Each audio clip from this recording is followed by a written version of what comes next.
তোমরা যারা নেতাজি সুভাষ ওপেন ইউনিভার্সিটিতে ইউজি বিডিপি কোর্সে থার্ড ইয়ারে হিস্ট্রি অনার্সে পড়াশোনা করছো, তোমাদের যে সিসি হিস্ট্রি 13 পেপারটি রয়েছে আধুনিক ভারতের ইতিহাস, এই পেপারটির 2026 টু 27 যে ফাইনাল সাজেশন, সেই সাজেশন নিয়ে আলোচনা করব এই ভিডিওতে। এর আগের দুটি ভিডিওতে তোমাদের সিসি হিস্ট্রি 11 এবং সিসি হিস্ট্রি 12 এই দুটি পেপারের যে সাজেশন এবং সাজেশন অনুযায়ী সমস্ত প্রশ্নের উত্তর আমি চ্যানেলে আপলোড করে দিয়েছি।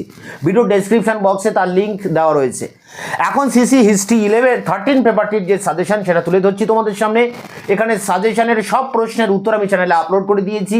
ভিডিও ডেসক্রিপশন বক্সের লিঙ্ক থেকে তোমরা সব প্রশ্নের উত্তর পেয়ে যাবে। তোমরা ইউটিউবে বাংলায় লিখে যদি এই সমস্ত প্রশ্নগুলো সার্চ করো তাহলে আমার দ্বারা অ্যান্সার পেয়ে যাবে। যদি না পাও আমার হোয়াটসঅ্যাপ নাম্বার 8327540655 নাম্বারে হোয়াটসঅ্যাপ করলে আমি উত্তরের লিঙ্কগুলো তোমাদেরকে পাঠিয়ে দিতে পারি। তাই এখন আমরা দেখে নেব অন স্ক্রিনে সিসি হিস্ট্রি 13 পেপারের যে ফাইনাল সাজেশন সেটা কি রয়েছে। Netaji Subhash open university UG BDP third year history honours CC history 13 পেপারটির final suggestion 2026 to 27 group A, যেখানে 10 নম্বরের প্রশ্ন দুটি লিখতে হবে, 4টি প্রশ্ন পরীক্ষায় আসে। সেই 4টি প্রশ্ন কমন পেতে তোমরা যে প্রশ্নগুলো দেখবে: ওয়াহাবি আন্দোলন সম্পর্কে প্রবন্ধ লেখো, ফরাজি আন্দোলনের কারণ ও প্রভাব প্রকৃতি লেখো। এই দুটোর একটা পরীক্ষা আসতে পারে। পরটি সৈয়দ আহমেদ খানের আলিগড় আন্দোলনের বর্ণনা দাও। পরটি বাংলায় নমশূদ্র আন্দোলন সম্পর্কে বিতর্কটি লেখো। পরটি জাতীয় কংগ্রেসের উৎপত্তি সম্পর্কে বিতর্কটি লেখো। পরটি 1885 থেকে 1905 খ্রিস্টাব্দ পর্যন্ত জাতীয় কংগ্রেসের নরমপন্থীদের কার্যকলাপ। পরটি চরমপন্থী জাতীয়তাবাদের উত্থানের কারণ। পরটি অসহযোগ আন্দোলনের প্রেক্ষাপট প্রকৃতি ব্যর্থতার কারণ। পরটি ভারত ছাড়ো আন্দোলনে জনগণের অংশগ্রহণ বা ভারত ছাড়ো আন্দোলনের প্রকৃতি ও চরিত্র। পরটি ভারত বিভাগ কি অনিবার্য ছিল।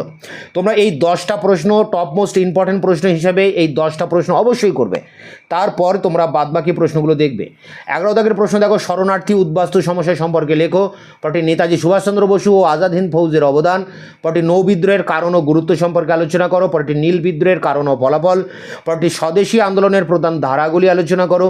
এবং শেষ প্রশ্ন, 2 বিশ্বযুদ্ধের মধ্যবর্তীকালে ভারতের কৃষক বা আসতে পারে শ্রমিক আন্দোলন। দুটো আলাদা প্রশ্ন, যে কোনো একটা আসতে পারে।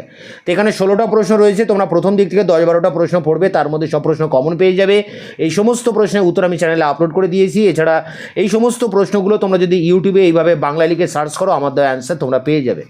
গ্রুপ বি, যেখানে 6 নম্বরের টিকা প্রশ্ন লিখতে হবে 5টি, পরীক্ষায় আসবে 10টি প্রশ্ন। সেই 10টি প্রশ্ন কমন পেতে যে প্রশ্নগুলো পড়বে দেখো: পাবনা কৃষক বিদ্রোহ, দাক্ষিণাত্য হাঙ্গামা বিদ্রোহ, তেভাগা আন্দোলন বা আসতে পারে তেলেঙ্গানা আন্দোলন, পরটা ক্যাবিনেট মিশন বা মন্ত্রী mission, Cripps mission, Mountbatten পরিকল্পনা, স্বরাজ্য দল বা আসতে পারে গদর পার্টি, রাওলাট সত্যাগ্রহ, সংবিধানের বৈশিষ্ট্য, হোম রুল আন্দোলন, লর্ড কার্জন কেন বঙ্গভঙ্গ করেন, দেশীয় রাজ্যের ভারতভুক্তির প্রক্রিয়া, গান্ধীর সত্যাগ্রহের ধারণা, স্বদেশীয় বয়কট বা আসতে পারে স্বদেশী আন্দোলনের সীমাবদ্ধতা, চৌরি চৌরা ঘটনা, জালিয়ান ওয়ালাবাগের হত্যাকাণ্ড এবং শেষ প্রশ্ন, মুসলিম লীগের গঠন।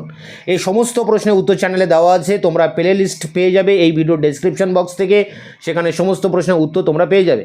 দেখা হচ্ছে অন্য ভিডিওতে। ততক্ষণ চ্যানেলকে তোমরা সাবস্ক্রাইব করে রাখবে, বন্ধুদের কাছে শেয়ার করবে।